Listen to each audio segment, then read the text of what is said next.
Dis avec moi sacrifice.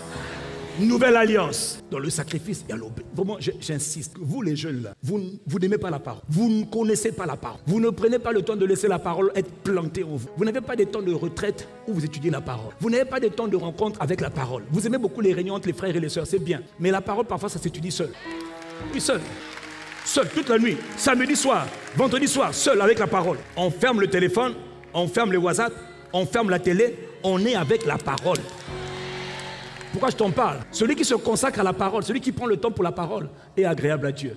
Parce qu'il sait que c'est un sacrifice. Pourquoi? Tu te sacrifies pour connaître Dieu. Parce que la fidélité de la parole, ça va te permettre de connaître Dieu. Et Dieu, quand tu connais Dieu, tu vas être fort. Quand tu connais Dieu, tu vas être inébranlable. Quand tu connais Dieu, tu n'as peur de rien. Celui qui connaît Dieu va pouvoir se confier en Dieu. Oh, il y a beaucoup de gens qui veulent avoir la foi sans la parole. De nos jours, beaucoup de gens, j'ai la foi, j'ai la foi, j'ai la foi. Elle vient d'où? J'ai la foi, ça vient d'où? J'ai la foi. Non, ça c'est parler en langue, ça c'est pas la foi. La foi vient de la parole, de ce que tu as entendu. Tu as entendu quoi? Tu connais quoi? Les autres en face connaissent leur faux Dieu. Ils savent comment les invoquer.